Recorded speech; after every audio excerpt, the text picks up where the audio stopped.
The Allies have won a vital diplomatic and economic victory. Turkey has severed relations with Germany.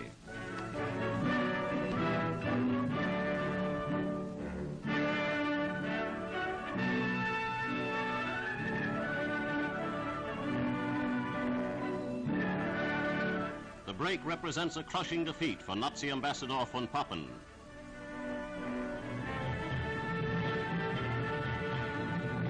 First, the Turks built up their army and made certain its strength was not lost on the German emissary.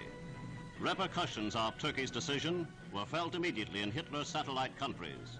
Most of them are reconsidering their puppet allegiance to Berlin. At Andana, Prime Minister Churchill urged Turkey to throw her lot with the Allies. His efforts, along with those of the United States, have finally borne fruit. Germany has lost another source of desperately needed supplies.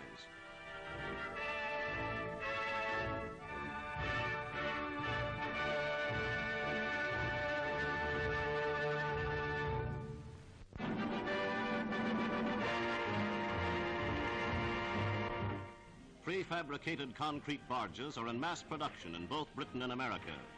Concrete panels are turned out in record speed at berthside factories. A vibrator maturing process makes the concrete 3 times its normal strength.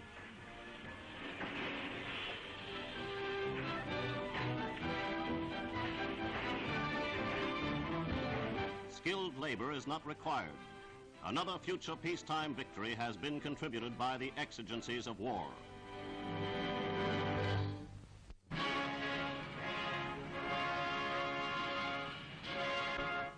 In acknowledgement of their many successes, General Charles de Gaulle inspected his troops in Italy and paid a visit to the Vatican.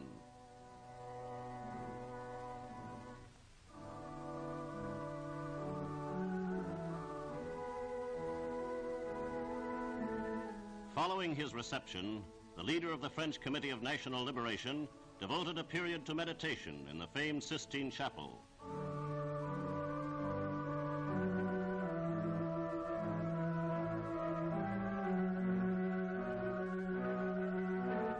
After a tour of the stately Vatican halls, the French commander was received in private audience by Pope Pius. He voiced his deep appreciation for the interest the pontiff has expressed for the welfare and future of France.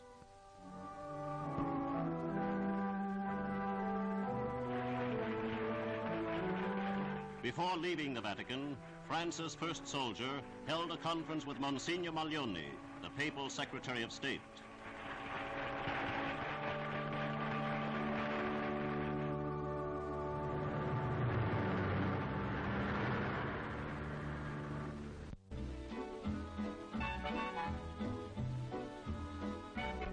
The town of Fedala in French Morocco is first to see the United Nations Relief and Rehabilitation Association in action. UNRRA is the international agency set up by the Allies to bring aid to victims of war. At this first UNRRA camp, the people of many nationalities find refuge and allied assistance. Nutritious food, good care, and kindly treatment have given new hope to these victimized peoples. Simple, constructive work is provided, and everyone helps to the best of his strength and skill. Schools have been established for children of all ages.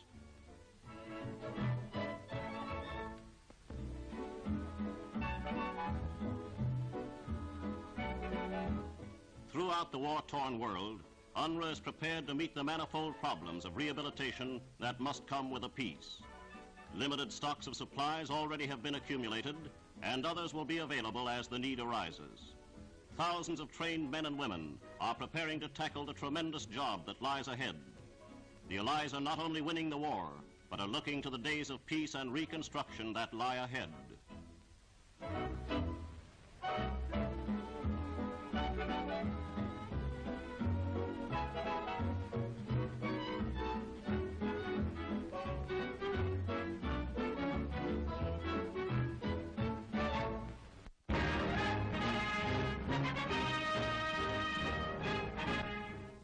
out of Soviet Siberia come the first pictures of Henry Wallace's tour of the Far East.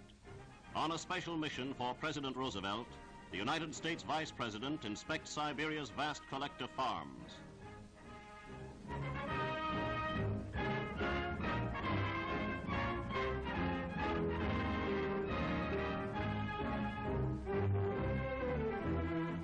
A farmer himself and one-time Secretary of Agriculture, Mr. Wallace surprised his farmer hosts by being able to discuss their problems in their native tongue. Here he has shown endless Soviet agricultural experiments and expressed admiration for the Soviet farmer's ingenuity deep inside remote Siberia.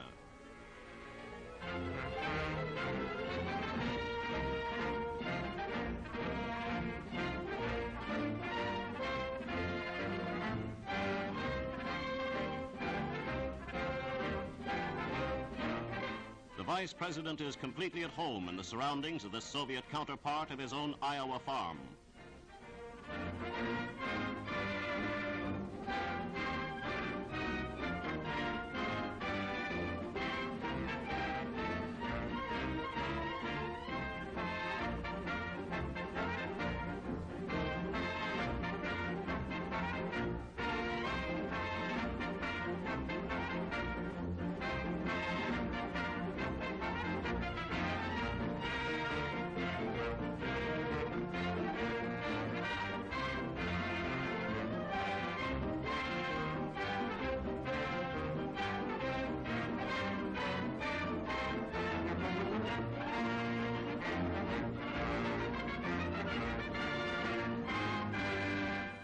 Before leaving for China to continue his tour, the American statesman collected 43 kinds of grass seed, machine tools, and technical data on Siberia's community projects.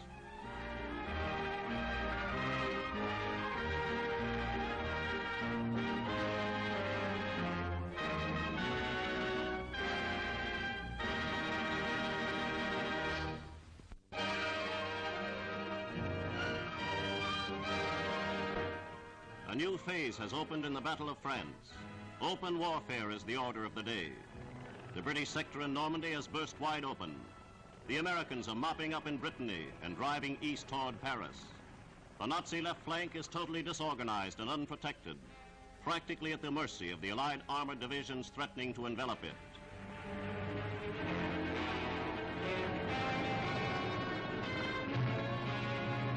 The sweep to Coutances carried the Americans through Marigny.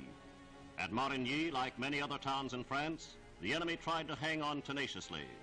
The Allies had no choice but to drive them out by sheer firepower.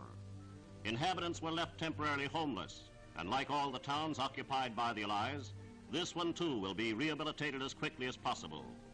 This church, converted into a fortress by the Nazis, had to be dealt with as such.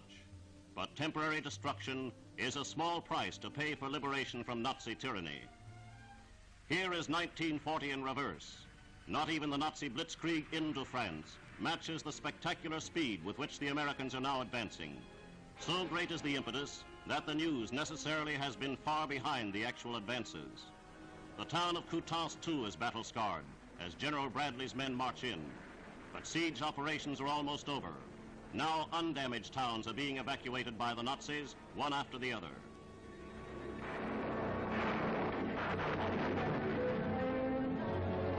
On the British and Canadian front, the enemy resisted with all the strength he could muster. Once the hinge of the Germans swing back from the west, this Nazi position has now given way.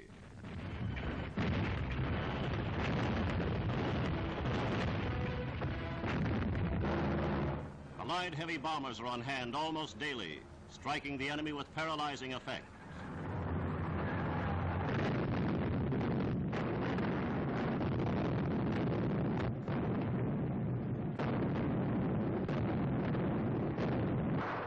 Nazi disaster is written along every meter of this front, and one Nazi commander after another has seen the writing.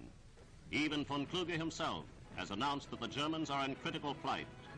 The enemy is without men to reinforce and without transport to withdraw. There is only one choice left, to make his stand, his last stand, here and now. Already 200,000 German soldiers have made no stand at all. They chose the only sensible way out. They chose surrender.